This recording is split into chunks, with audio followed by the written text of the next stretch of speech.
Hey, everybody, welcome to the Addiction Unlimited podcast, where you get to learn everything you want to know about addiction and recovery. I'm your host, Angela Pugh, co-founder of Kansas City Recovery, life coach, and recovering alcoholic. To learn more about me, you can listen to episode 0 on your podcast app or find us on the web at addictionunlimited.com. Hello, my friend. Welcome back to another episode of the Addiction Unlimited podcast. I'm your coach, Angela Pugh. There are many theories about the causes of addiction, and many of us are curious about what our underlying issues are that lead us to an unhealthy relationship with substances and behaviors. What we know for sure is it's a combination of factors: biological, psychological, social, and environmental. This is also what makes addiction more challenging to treat because it isn't an illness that can be approached with a single solution. It's not a matter of just putting down the drink and moving on with your life. Even if there was a way to fix the genetic piece of addiction, that solution wouldn't be able to fix the psychological pieces. And when you work on the psychological healing, that won't fix the biology or change the environmental and social aspects. Many of my clients spend a lot of time searching for why this happened. How did I end up like this? Why did this happen to me? For some of us, it's fairly obvious. I had an addicted parent. Then I started working in bars really young. So I have the genetics. I have the psychological dysfunction growing up with an addicted parent and the social and environmental piece by being in bars every day. So I didn't have to question much why or how I ended up where I did. To me, it was just the obvious progression.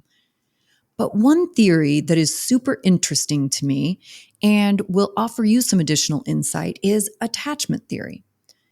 You're probably wondering, what the hell is attachment theory? Well, when you're a super nerd like me, these are the kinds of things you spend all your time researching in the quest to understand yourself and your behavior better. Attachment theory is the thought that the way we interact in adult relationships is dictated largely by learned behaviors in childhood. It's a psychological framework exploring how we form and maintain relationships throughout our lives. And at its core, attachment theory says that the quality of our earliest attachments, particularly with our primary caregivers, significantly shapes our ability to form healthy connections as adults. When these foundational relationships are strong and secure, we develop better self-esteem, emotion regulation, overall mental wellness. But when our early attachments are tumultuous or disrupted, we struggle with feeling secure and forming lasting relationships. And this vulnerability to insecurity and emotional distress is what fuels addiction. There are different attachment styles, and let's go through these really quickly. One is the anxious attacher. Anxious attachers learned in childhood that love and caring were inconsistent. So their learned protective behavior was to cry or act out in an effort to get their needs met. As adults, they're hyper aware of any potential disequilibrium in their relationships and need constant reassurance that everything's okay. Next is avoidant attachers. Avoidant attachers learned that intimacy can be dangerous and people are generally unreliable. So their protective mechanism is to become entirely self-sufficient and detached from emotion. As an adult, avoidant attachers may shut down or become judgmental when their partner expresses a need for closeness or intimacy. Then you have secure attachers. And secure attachers are those that perceive the world and closeness as generally safe spaces. Love is given and received freely without dire consequences. And as adults, they easily co-regulate in relationships. They also don't get their self-worth from the state of their relationships. And lastly, you have this one that's like a combination anxious avoidant. And sometimes these are called disorganized attachers. So initially, you act out and you feel desperate for that love and reassurance. But the very moment you perceive actual or potential hurt, you retreat back into your shell and stonewall your partner.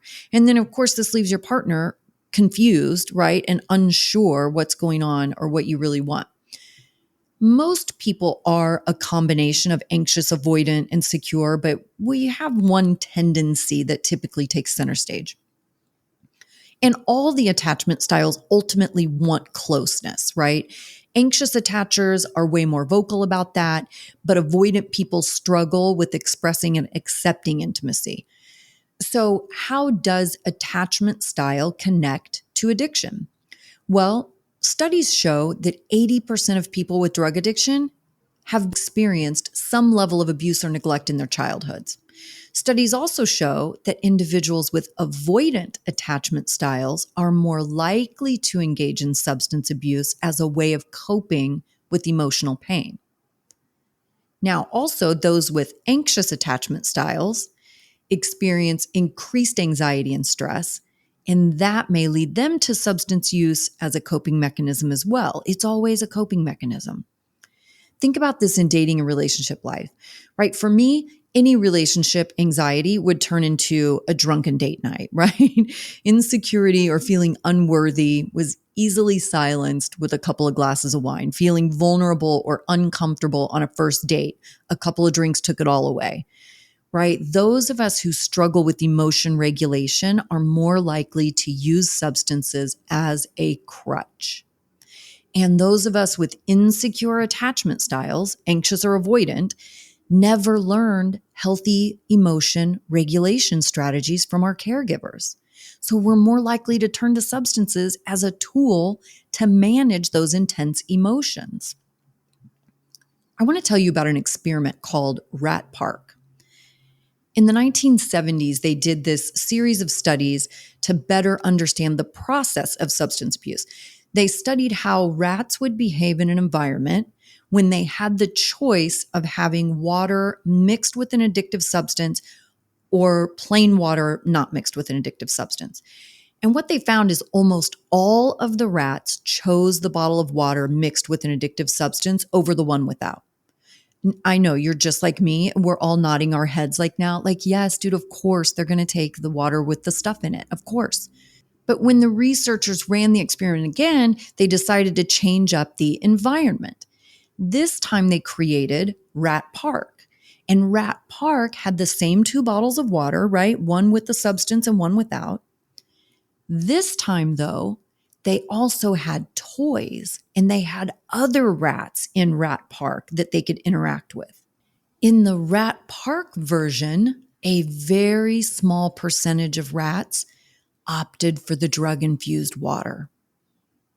So the implication is that feeling engaged and connected to our environment and the people in it are crucial factors in addiction recovery. You may have heard this saying, connection is the opposite of addiction. You hear me say in almost every episode, find your tribe, get connected, share yourself, and support one another. It's the most crucial part of recovery. And you can see how your attachment style can play a role in how you do this or whether or not you're even willing to do it. Learning about and understanding these different facets of ourselves is what will ultimately allow you to create long-lasting sobriety. These are the issues we refer to as emotional sobriety. First, you get sober. Focus all of your energy on getting comfortable navigating your world sober. Then you start to really recover. Healing wounds, shifting perspective, viewing things differently, feeling better and stronger. This is emotional sobriety. shifting from selfishness to being of service to others, looking at your own character defects and correcting them instead of constantly focusing on other people's character defects, moving out of victim mindset into growth mindset and taking responsibility for your behaviors and actions, making the better choice in your life instead of acting on impulse and instant gratification. This is emotional sobriety.